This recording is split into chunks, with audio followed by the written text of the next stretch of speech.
by the man who went by the name of Hans Kurt Muller, owned a laundromat. That laundromat was named Grand Laundry, and the working conditions inside these laundromats, especially at this time, tended to be incredibly bad.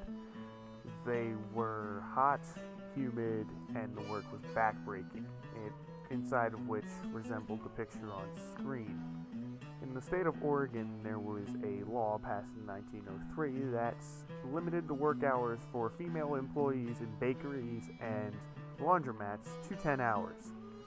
Only 10 hours a day, because any work longer than 10 hours in the environments of these facilities was hazardous to a woman's health, and in order to maintain health of the fairer sex, as they referred to women at the time, they could not work for longer than these set hours.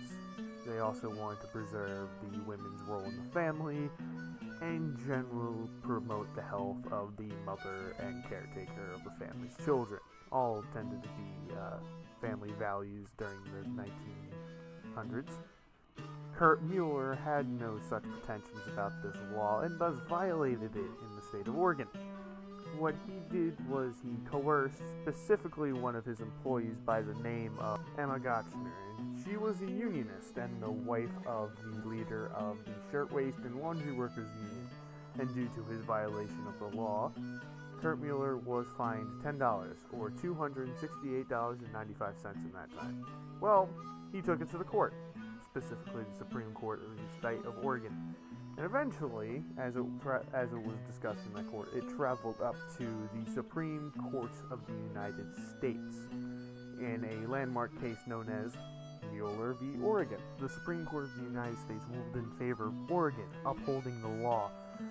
And this law brought many different sides to the table, including feminist Clara Colby, who argued on the side of the prosecution for Muller, stating that that the state has no right to put any disability upon a woman, while feminist Florence Kelly argued in favor of the state of Oregon, stating that this could lead to protections for other workers in other fields, just simply as a gateway sort of law.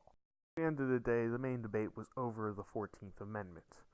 Now, what really swayed the court case in favor of the state of Oregon was the Brandeis brief made by Louis Brandeis, in which he argued using 100 pages of an essay, most of which was to social sciences, determining why men and women are different and why women require different protections while men did not. This is so momentous because the Brandeis brief provided a new basis for how legal documents should be set up, and the subsequent court ruling allowed several actions during the civil rights movement to take effect. It did have the downside of providing a sexist precedent in legal world. I now hand you off to a brief video. Only in this case, the regulation restricted the number of hours that a woman could work, and specifically a woman working in a laundry facility, a big steam laundry house that sounded like an absolute miserable place to work.